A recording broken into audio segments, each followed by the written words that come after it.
أعوذ بالله من الشيطان الرجيم. بسم الله الرحمن الرحيم. والذين هم للزكاة فاعلون. صدق الله العظيم. سبحانك لا علم لنا إلا ما علمتنا إنك أنت العليم الحكيم.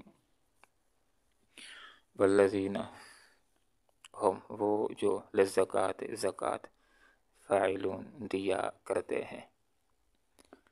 اللہ رب العالمین نے ارشاد فرمایا کہ اہل ایمان فلاح پا گئے، کامیاب ہو گئے. کون سے اہل ایمان فلاح پا گئے؟ وہ اہل ایمان کے جو اپنے اندر یہ صفات پیدا کریں گے. کون سی صفات ہیں؟ کامیاب اہل ایمان کی پہلی صفت یہ ہے کہ وہ نماز کو قائم کرتے ہیں، خشوع اور خضوع کے ساتھ نمازوں کو ادا کرتے ہیں، ہر نماز کو آخری نماز سمجھ کر کے ادا کرتے ہیں. اور کامیاب اہل ایمان کی دوسری صفت یہ ہے کہ وہ لغو سے اعراض کرتے ہیں. لغو سے مراد وہ کام کہ جو بے فائدہ ہوتا ہے، فضول ہوتا ہے، جس کا کوئی فائدہ نہیں. ایسے باتوں کے اندر اپنے اوقات کو صرف نہیں کرتے، ایسے کاموں کے اندر اپنے اوقات کو نہیں لگاتے جس میں کوئی فائدہ نہیں ہوتا. اور جو ایسا کام ہے کہ جس کا آخرت میں نقصان ہوگا یا دنیا میں، جو گناہ کا کام ہے وہ تو کرتے ہی نہیں. ایسے کاموں سے اپنے آپ کو بچاتے ہیں. کامیاب اہل ایمان کی تیسری صفت یہ ہے کہ زکوٰۃ کے کام پر فاعلون عامل ہوتے ہیں. علماء نے یہاں پر دو مطلب لکھے. ایک یہ کہ یہ اہل ایمان زکوٰۃ ادا کرتے ہیں، اور یہ زکوٰۃ کا ادا کرنا یہ ان کی عادت مستمرہ ہوتی ہے. یہ نہیں کہ بس ایک سال ادا کر دے اور معاملہ ختم، ایسی بات نہیں، بلکہ ہر سال جب یہ صاحب نصاب ہوتے ہیں تو ہر سال یہ زکوٰۃ مستقل ادا کرتے ہیں.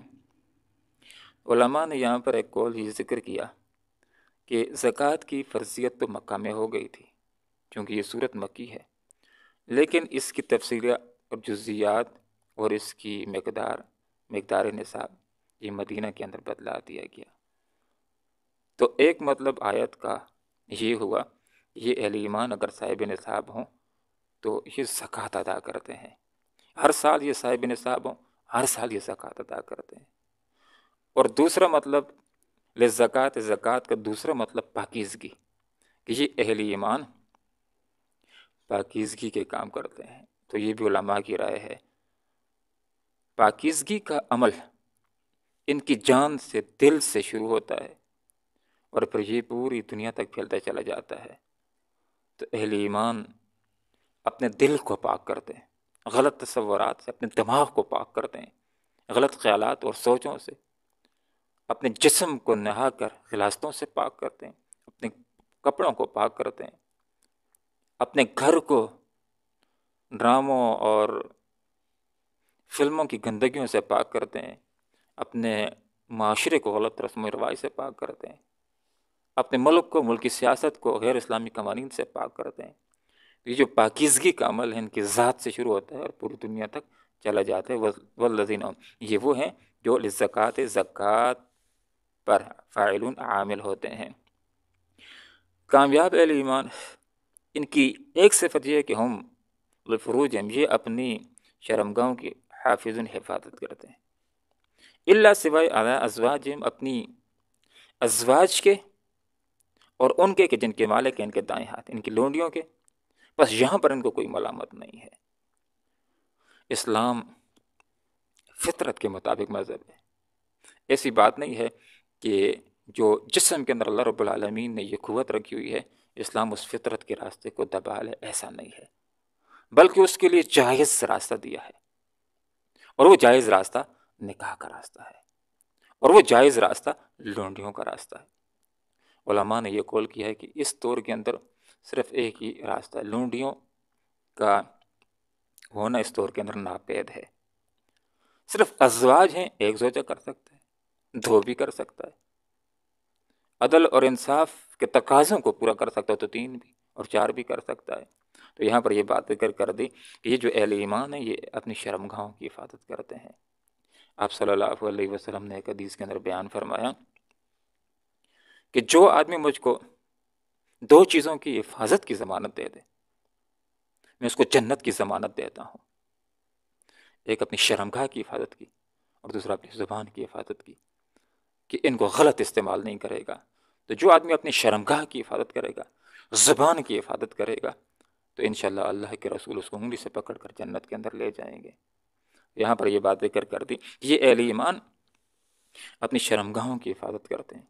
آپ صلی اللہ علیہ وسلم نے ایک دفعہ نوجوانوں کو خطاب فرمایا کہ اے نوجوانوں، شادیاں کرو، اگر شادی نہیں کر سکتے ہو تو پھر روزے رکھو۔ اور حدیث کا مفہوم ہے کہ یہ روزہ رکھنا ایک شہوت کو کنٹرول کرنے میں اہم کردار ادا کرتا ہے۔ تو یہاں پر یہ بات مذکور ہو گئی ہے کہ شہوت کو پورا کرنے کے لیے ایک راستہ ہے، اور وہ نکاح کا راستہ ہے۔ اس نکاح کے راستے کے اندر اپنی شہوت کو پورا کرنے کے اندر فَإِنَّهُمْ غَيْرُ مَلُومٍ، کوئی ملامت نہیں۔ جس طرح کہ کوئی آدمی اگر دوسری جگہ اگر زناکاریوں بدکاریوں کے کام کر لیتا ہے تو اس کو ملامت ہوتی ہے، شرمندگی ہوتی ہے، لیکن یہاں پر کوئی ملامت نہیں، بلکہ یہ اجر کا کام ہے، یہ ثواب کا کام ہے، اپنی زوجہ کے ساتھ قربت کو اختیار کرنا، جائز طریقے سے اپنی خواہش کو پورا کرنا۔ ایک آدمی آیا، اس نے سوال کیا تھا اللہ کے رسول سے۔ سوال یہ تھا کہ اللہ کے رسول، جب ہم زوجہ کے قریب ہوتے ہیں، جمع کرتے ہیں، تو کیا اس میں بھی ثواب ہے؟ تو آپ صلی اللہ علیہ وسلم نے فرمایا کہ یہی کام اگر تم کسی اور عورت کے ساتھ کرو تو گناہ ہوگا کہ نہیں؟ تو کہا کہ ہوگا۔ تو آپ صلی اللہ علیہ وسلم نے فرمایا اسی طرح جب اپنی زوجہ کے قریب ہوگا تو یہاں پر پھر اجر ہوگا۔ جب پرائے سے اپنے آپ کو بچائے گا، نکاح کے راستے کو اختیار کرے گا، تو اس کے اندر اجر ہے، اس کے اندر ثواب ہے۔ تو یہاں پر یہ بات مذکور کر دی ہے کہ لوگوں، تمہارے لیے اپنی شہوت کو پورا کرنے کے لیے ایک راستہ اللہ نے رکھا ہے، جائز راستہ، وہ نکاح کا راستہ ہے۔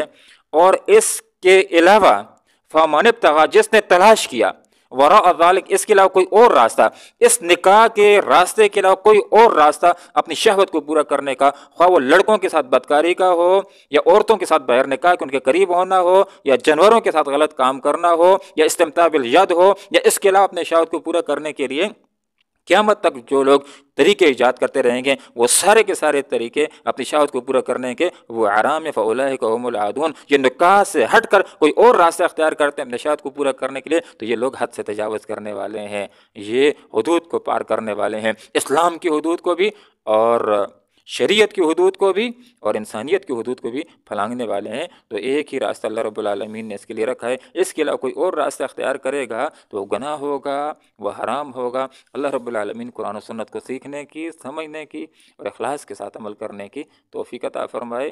آمین۔ وآخر دعوانا ان الحمد للہ رب العالمین۔ والذین ہم، اور وہ جو للزکوٰۃ، زکوٰۃ فاعلون ادا کیا کرتے ہیں، والذین ہم، اور وہ جو لفروجہم اپنے شرمگاہوں کی حافظون حفاظت کرتے ہیں، الا علی ازواجہم، سوائے اپنے بیویوں کی، او یا ما ملکت ایمان، وہ کے مالک ہیں جن کے ان کے دائیں ہاتھ، مراد ان کی لونڈیاں، فإنہم غیر ملومین، بس ان کو یہاں پر کوئی ملامت نہیں ہے۔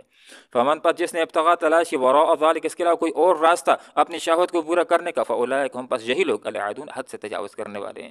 اللہم ربنا آتنا فی الدنیا حسنہ وفی الآخرۃ حسنہ وقنا عذاب النار برحمتک یا ارحم الراحمین۔